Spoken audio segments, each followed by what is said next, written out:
अस्सलाम वालेकुम। उम्मीद करती हूँ कि आप सब खैरियत से होंगे।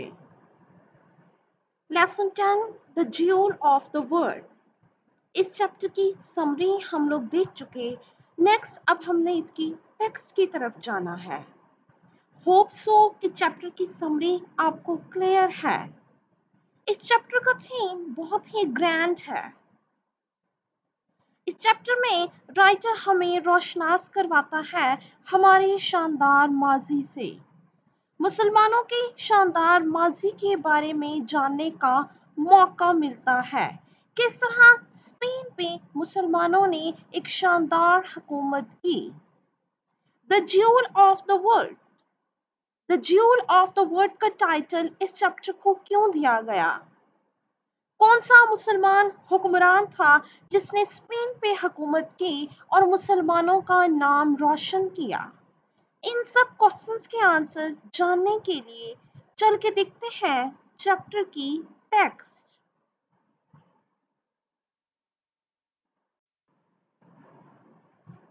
चैप्टर के टेक्स्ट देखते हैं। स्टार्ट के 2 पैराग्राफ्स हैं। इसमें हम देखेंगे कि अब्दुल रहमान कौन था, कहाँ से था और किस सूरत हाल में वो अपने इलाके, अपने शहर को छोड़ के निकला। It was in 750 that the Umayyad dynasty, यहाँ से लेकर wiped out in the east तक के पैराग्राफ को देखते हैं। In 750, Umayyad dynasty was overthrown by the Abbasi family. 750 ईस्वी का जिक्र है कि बनु उमैया के तख्त को बनु अब्बासी खानदान ने उलट दिया, उनकी बादशाहत को खत्म कर दिया। Every member of the defeated family was killed. एक तरफ बनु उमैया खानदान के साथ जो ज्यादती हुई वो ये कि उनके तख्तो ताज को उलट दिया गया। दूसरा ये कि अब्बासी फैमिली ने, अब्बासियों के जो फौज थी, उन्होंने बनु उमैया के किसी भी एक खानदान के फर्द को ना छोड़ा। एक एक करके तमाम मेंबर्स मारे गए। Among the very few who escaped was a youth of 20 named Abdul Rahman. बनु उमैया के खानदान में से कुछ गिने चुने अफराद ऐसे थे जो वहां से बच निकले। उन्हीं में से एक अब्दुल रहमान है। अब्दुल रहमान एक नौजवान था, 20 साल के उम्र का। He was tall, lean with sharp aquiline features. उकाबी नैन नक्श के साथ वो एक लंबा और दुबला पतला खूबसूरत नौजवान था। अब्दुल रहमान के बारे में हम जान रहे हैं कि वो बनु उमैया के खानदान से है। बनु अब्बासी ने जब उनका तख्त उल्टा और उनकी जानों के दरपे हुए तो उस वक्त बनु उमैया के खानदान में से कुछ जो अफराद बच गए, उनमें से एक खुशकिस्मत शख्स अब्दुल रहमान था। अब्दुल रहमान की उम्र उस वक्त 20 साल थी। दुबला पतला लंबे कद का तेज तरार नकूश वाला अब्दुल रहमान एक खूबसूरत शख्सियत का हामिल था।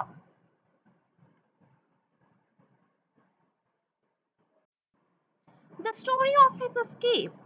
अब इन पैराग्राफ्स में हम देखेंगे कि अब्दुल रहमान आखिर कैसे बनु अब्बासी के हाथों बच निकला, कैसे वो उनकी फौज के हाथों महफूज रहा। His escape was very dramatic. वहां से उसका भाग निकलना, अब्दुल रहमान का भागना बहुत ही ड्रामाई अंदाज में था। His younger brother was killed by Abbasis, but luckily he was saved. Abdul Rahman का छोटा भाई बनु अब्बासी की फौज के हाथों मारा गया, लेकिन खुशकिस्मती से अब्दुल रहमान महफूज रहा। अब्दुल रहमान अपने भाई समेत बनु अब्बासियों के हाथ से निकल खड़ा होता, इसलिए उन दोनों ने दरियाए फरात में छलांग लगाई। अब्दुल रहमान तैराकी करता हुआ आगे बढ़ रहा था, जबकि उसका छोटा भाई घबरा गया। अनाड़ीपन और कम उम्र होने की वजह से उसे तैराकी नहीं आती थी।